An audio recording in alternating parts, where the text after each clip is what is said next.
Don't come here for the whiskey. What's up, everybody? Kevin Mack here. Week 2 or video number 2. I don't know what to call this. Mac attack? No. Day in the life, Kevin. Oh, that's bad. That's what happens when I get hungry. I don't even know what to call this series. Anyways, week 2. I normally don't know what to talk about. It just kind of comes to me. But this week, I asked everybody on my social media, all, 200 of my fans, that number doesn't even sound right, what's some stuff that they want me to cover in these videos. An overwhelming amount of you, 5 of you, wanted to know kind of my history with music. Some of you also asked my songwriting process. We're gonna talk about that a little bit, I think, maybe, I don't know. My ADD might run rampant and we talk about literally anything else, which is cool.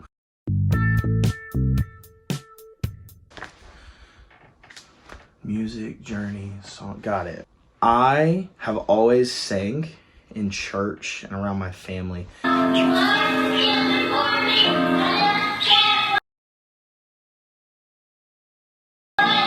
Can't say that it's always been good. I would actually argue that I haven't had a good voice until like the last year.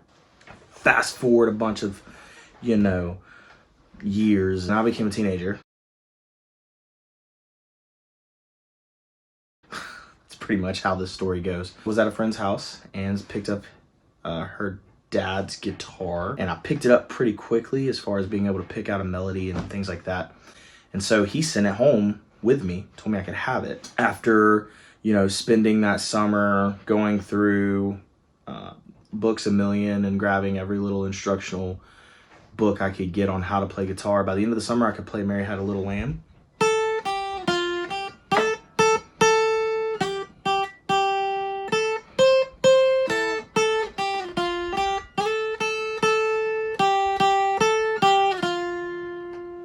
So, started playing guitar. Thought it'd be a cool way to pick up girls.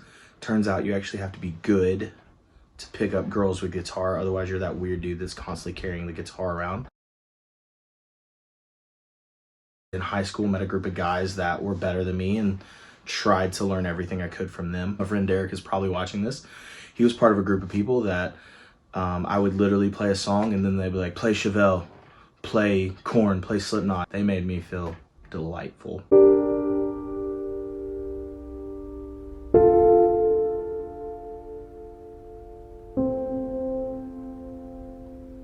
So I played in the church choir and I played in the church orchestra and the church this and that. And then I volunteered at school plays and school events. And I just tried to play everywhere I could. So that's kind of like how I started playing guitar and how to make the guitar resonate, blah, blah, blah, blah. You don't care about all that, but I got better. 2019, a couple things started happening. The first one is I started writing music that wasn't church music. And the second thing that happened is for my 30th birthday, I decided I wanted to play a full show for my friends. A friend of mine who owned a coffee shop let me book an event there, and I invited all my friends and had a great turnout for my 30th birthday. I did a 2-hour show. Well, a couple weeks later after that show, I had a friend who I played a separate church gig with. He had a gig that he had to cancel, and so asked me if I wanted to cover for him at this local bar. And I did, and that was amazing. And next thing you know, that's turned into a once a month thing, and then it was an every other week thing, and then it was multiple times a week. So in April, blah, blah, blah. So January 2020, I decided I wanted to pursue music full time. I didn't really know where to begin.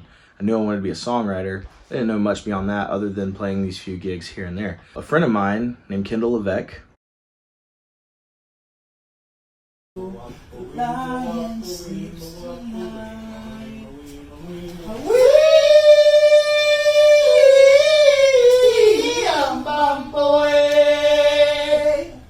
introduced me to a group of guys who could record singles. I went there with the intention that I had written this song called For the Whiskey, and I wanted to record a demo of it. My intent was I wanted somebody else to sing it. I played through kind of all the good stuff I had written. One of the guys there said something to the effect of, it's really stupid that you want other people to play your music because you need to be playing your music. That was the first time anybody had really believed in me as a singer, songwriter, and performer. Up until that point, I just looked at myself as a songwriter. It was because of him that I realized that maybe I've got something here that I can take and market. And he really believed in me, and that guy is Whiskey Wright, who is now my bassist and lead guitarist. I began recording an entire album. Meanwhile, COVID's happening, and so it's becoming a really, really terrible decision to pursue music full-time because everything is closing. And so we began, recording my songs in the studio, and we also began developing relationships with marinas and lakes and, different places in Lake Oconee and in Soap Creek, all these places, because the only venues that we could really book were outdoors. And so as soon as summer hit, boom, it kind of took off, and I'm playing multiple times a week, every single week. And so that's kind of how I got started playing music full time. Meanwhile, I'm continuing to write music. That's what I did every day. I wrote multiple songs. Now, most of them weren't good, but I was writing every single day. So writing every day, I began to realize kind of a pattern with my songwriting, and I began kind of writing country. I realized that there's a lot of people in our area that do country, and they do country really well, or a lot better than me. That wasn't really gonna make me stand out, nor was it something that I was happy doing. And so I began writing more blues stuff, a lot more riff-driven songs. I started writing, maybe a little bit darker in tone. Fast forward some. We released my album October of 2020, Sold My Soul, and during that time I was still writing music, and so there was a ton of songs that got cut. Some of those songs are on the upcoming album Zodiac Live and Zodiac, the studio version. And what's interesting is at the beginning of the album you can kind of see the country influence, and as the album ends you totally see how I started writing music for our band. As I write music, each song I write is very different in the process. Sometimes a melody will catch me and I'll start humming something and then trying to put words to it. Sometimes it's a riff that I can't get out of my head when I play. Sometimes it's just a catchy phrase that I'm just like obsessed over and I'm determined to write a song about. Some of you asked, my process. It's very, very, very different per song. And it's different than it was a year and a half ago, 2 years ago when I was writing country stuff. Now, it's more like, what can I say in a chorus that gets like stuck in your head rent free, right? Like, what can I say that even if you hate the song, you're gonna like be humming later? I think of like Taylor Swift. She's really good at this when the player's gonna play. You might hate the song, it doesn't matter. That song gets stuck in your head, right?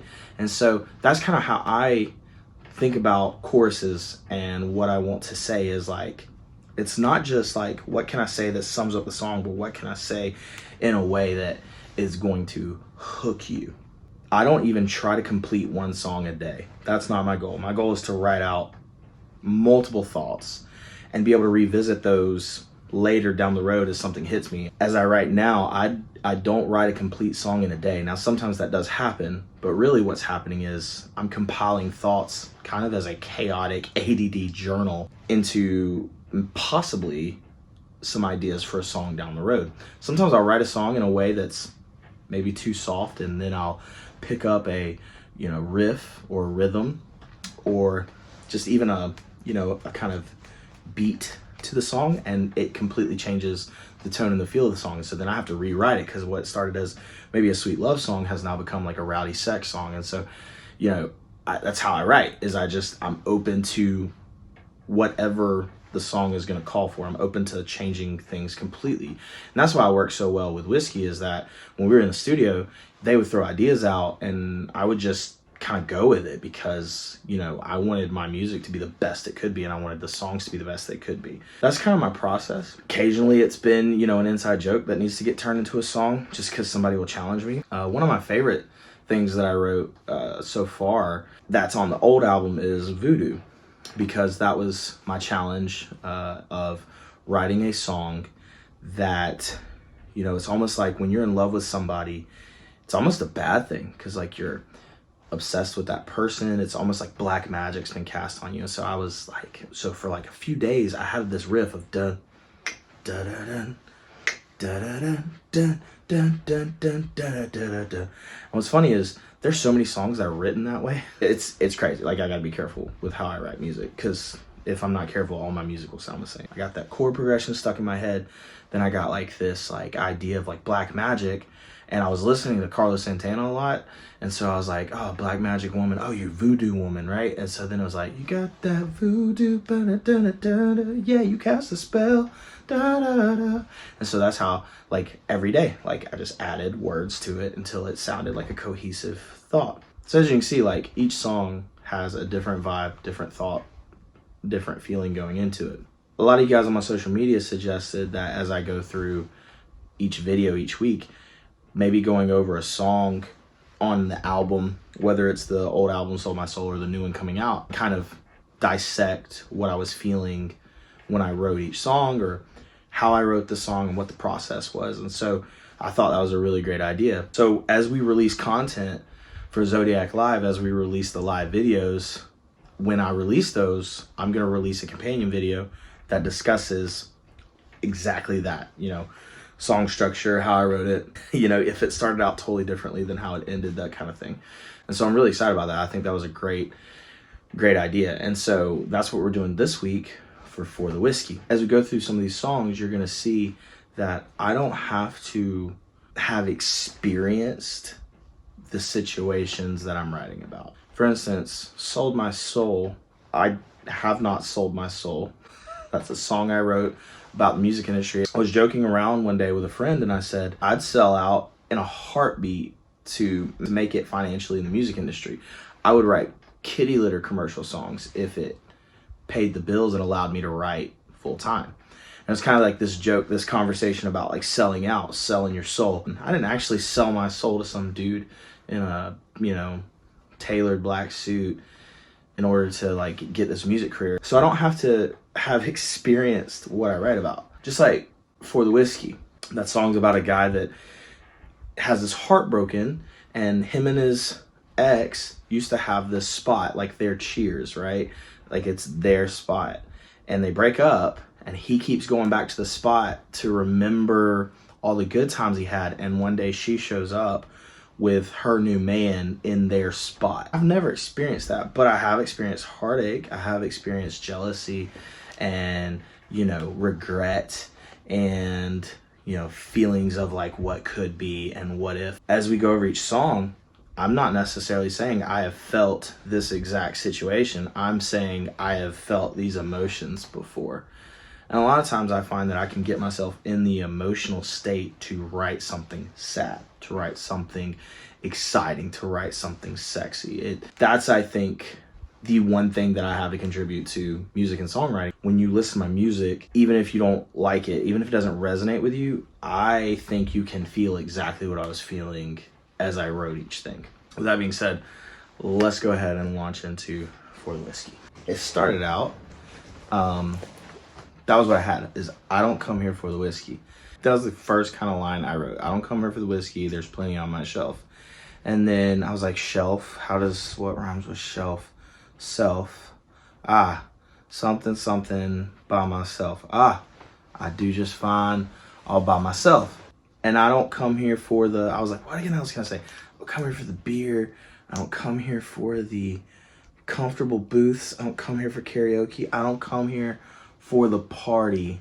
I don't come here for the party. I do just fine all by myself. Boom, got it. I don't come here for singing. I don't come here for the music.